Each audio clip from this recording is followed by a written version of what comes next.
So I would ask you now the second question I was supposed to ask you, which was serving your level of leadership requires more than just subject matter expertise. What did you bring to the table that others didn't, and that got you selected? What made you? What differentiated you? For the job of adjutant general, what I think. So you're right. It wasn't about the technical piece of it because we were all technically qualified, right? So I don't want to say we had the exact same, background and skills, but you could look at our resumes and say you were all qualified. I think for this particular job, what made a difference is that when I went into the interview with the Governor Hogan, we connected. And so the first thing that he did is he didn't want to hear about all the things that were on my resume and bio. He's like, I can read that. And obviously you've done a lot of things, right? He says, I want to know more about you. I want to know who you, Linda Singh, is. And so I went into telling him, a little bit about my background, how this opportunity for me to lead the Guard that took me off the streets at age 17, and that, I was really making a choice to become to put my name in for the adjutant general, right? And I think it was that connection. It was that honesty. It was, being really transparent that I think connected us. Mm-hmm. And I will tell you that we've continued to, build, this professional relationship that, I'm still, as a matter of fact, I was on a call earlier today working with some of his team because I think we just had like this amazing, connection that he was like, yes, she's the one. And thank goodness, because God I will tell you, God speaks to you in different ways, but it was him selecting me, which made a difference 4 months later that we didn't know was going to be the situation it was, which was Baltimore, right? And the civil disturbance. And so I would say that it was just all timing. And I think it was divine intervention. You spoke about, you said, everyone, technically speaking, had the same technical background. And what you spoke to was relationship and connecting. Yeah.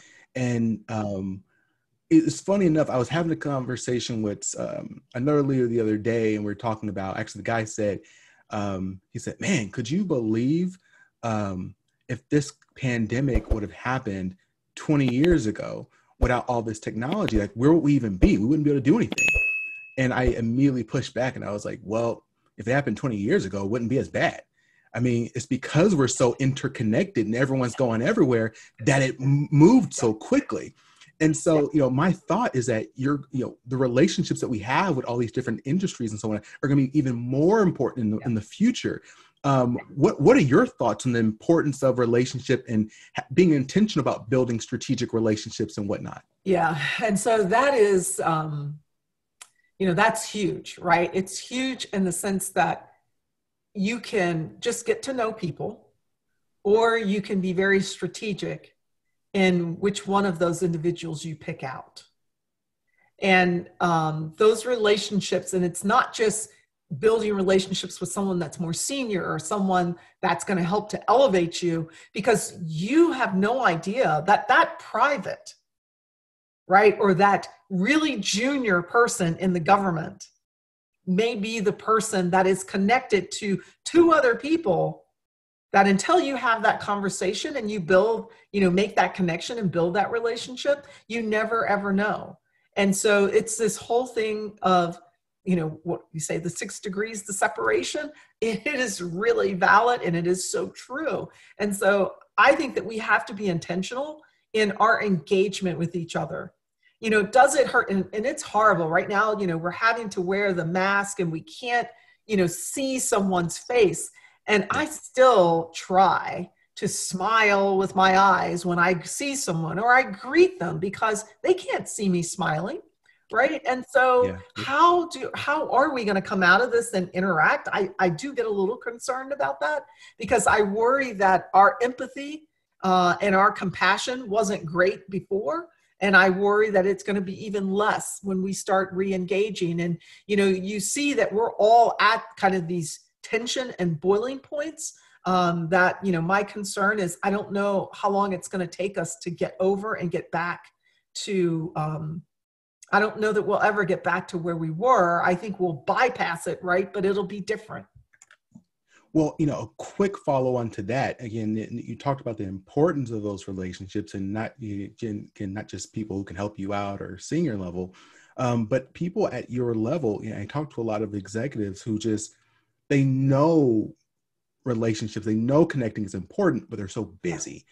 So how did you decide where to allocate your time and who to allocate your time to when building those relationships? Well, so part of it is, I think when you're building relationships, you have to be in the moment. Like I can't be having a meeting and sitting there and going, okay, I've got to get out of this meeting and I need to go and meet with this person, right? You need to be in the moment. And I think we're so busy, trying to get all these different things done that we're not in the moment and we miss important pieces. And so I enjoy connecting with people and I try to connect on a very genuine level. And I don't really care, I'm not going into the relationship saying, what am I going to get out of it? I'm going into it and saying, okay, what level of connection can I make? And can I build a deeper relationship? Because one of the things that I did learn early on, and I started looking at, and I'm just like, what's wrong with me? Why can't I build, these work relationships where, we're going off and kind of hanging out afterwards and, we're going and, we're going golfing together and, all the guys were doing that and I wasn't doing that. I'm like, what is wrong with me? And why can't I build that level of relationship? Yeah. And some of it, I'm sitting there and going, well, I have good relationships with them, but I don't want to be with them 24/7. Mm-hmm. And I think that was part of the difference is that I wasn't willing to be every place that they were. I needed to have that time of separation. But when I was there with them, I was very genuine. Yeah. Yeah. Hello, everyone. This is Alex Tremble from GPS Leadership Solutions. And if you found this last interview to be awesome, spectacular, and actually you benefited from it, let me tell you, this is only the tip of the iceberg. Visit the alextrembleshow.com, information below in the description, and that's where you'll find the full uninterrupted interview. And I'm telling you, there's so much great content you'll hear from this past leader, as well as all the other leaders we've already interviewed. So remember, don't just look back, reach back. If there's someone who you think will benefit from this interview or any of the other interviews, make sure you share it with them. Click the like, click the subscribe, and as I always like to end all my sessions, stay strong, stay positive, and definitely stay moving.